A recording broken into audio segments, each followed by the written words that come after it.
you. First of all, I'd like to thank AUSA for inviting AFA to speak at this joint event. Bill and I work together all the time, and we always say, someone should be getting joint credit for this today. And today, AUSA gets all the joint credit. Although I was going to go to the lunch, but now I have at least one AFA member here who's going to run to the grocery store with me. We're going to get ice cream sundaes. So right out here, after lunch, Wiz and I will be, right? Okay. Anyway, before getting into the TRICARE piece of the President's budget, I really have to echo what General Swan started with, and that is that we're really in a tough place. And at AFA, we are agonizing over how to address these issues. We really are. We believe our airmen and retirees deserve every dollar they've earned, every benefit they've earned. However, we can't deny that military compensation costs, for very good reason, have exploded over the past 10, 12 years. For very good reason. However, when my boss sits across the table from the Joint Chiefs and they tell him, we really are in this place, we really, really have to cut something, they've listened. And so we've had to, unlike my Navy brother here, back off the 1.8% and say, we're gonna advocate only for 1% this year. We want the commissaries to stay, but we're open to, in future, perhaps a new business model. For the next generation of retirement, we say we might have to change it, grandfathering everyone. So we really are in that place, and it's agonizing for us because it puts us in a tough place as an association with our membership. We're constantly having to educate as to what's happening. But our members are not completely compensation driven. They really do care about the Air Force and our training and our readiness. And I mean, we're still flying the B-52 for crying out loud. We need a new bomber. And last year, under sequestration, if that continues, we grounded 12 squadrons for a significant period of time. We didn't get, airplanes through maintenance. We canceled our most realistic training, red flags. We canceled our weapons school training, which is like the doctorate degree of tactics. So we really are in that place, and it's a great. It's great to be in the Air Force Association, but it's a really tough spot to be in right now. And we're going up to Congress in a couple weeks. My boss is going to be testifying there and saying this exact thing. And we're really backing our chief, Chief Welsh. Every time he goes to Congress, he's saying this, and we're going to back him up for the most part. Of course, we have our members, and we want to protect their benefits as well. So it's just a tough. Anyway, that's my background. As everyone has already said, sequestration is bad, and we're going to talk about it everywhere we go.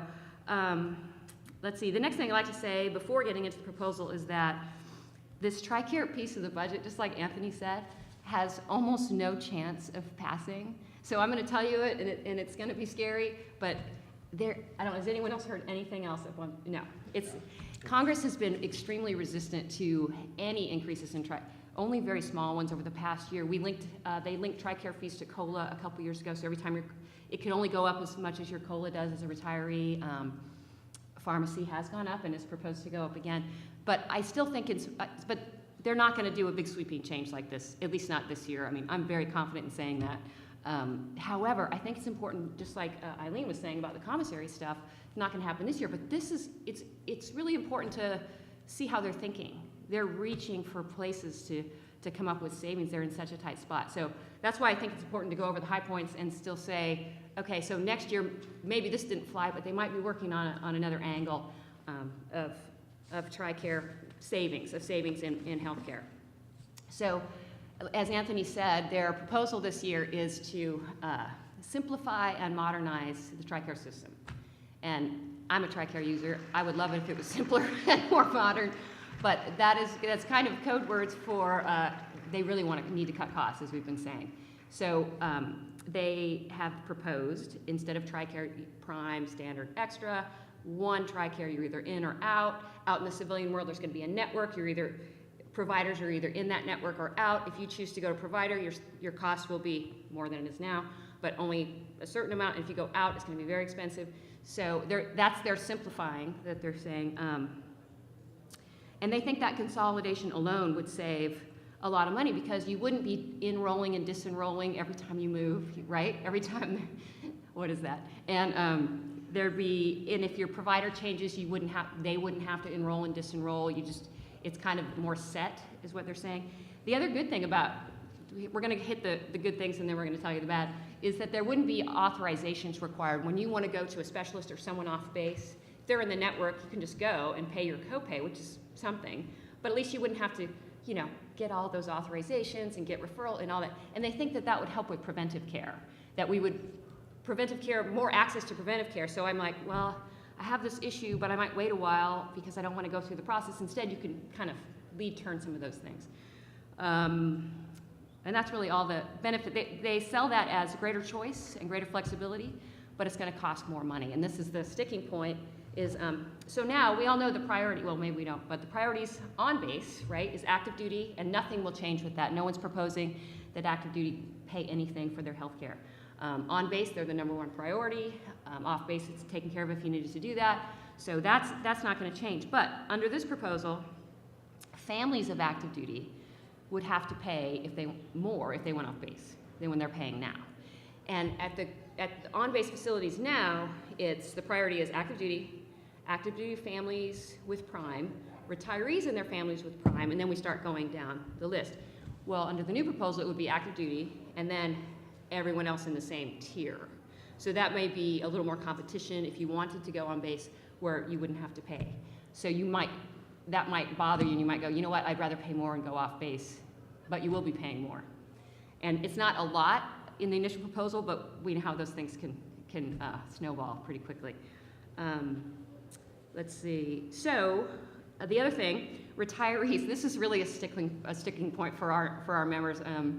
Retirees would have to pay a copay even to go on base. So that's you know, that's a hard one. So we can't. That's one reason Congress just isn't going to go for this. There's just no way on this year anyway. So families would pay more off base. Everyone would pay more off base because you pay a copay that is greater than what you pay now if you go through the authorizations. Retirees would have to pay even on base. And the third thing is TRICARE for Life is our program for over 65 Medicare eligible. Breaking news. Over 65 Medicare eligible, there would be a new enrollment fee for that. And initially, not that much, but you know, those are the kinds of things they can raise every year once you get that started. So, why do this? Well, it's the savings, as we said. And I've pulled numbers from a few different sources, and they're all dependent on how you do the math, but they're talking it would save $10.8 billion between now and 2025, just this change. $9.3 billion if you just went to 2019, and $800 million just in the next year.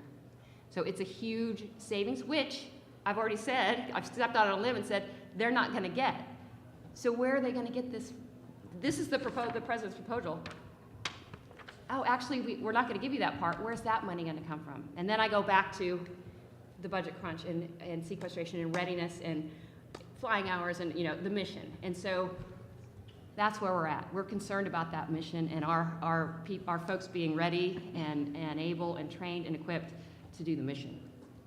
So those are the high points. Active duty families pay more away from the military treatment facilities.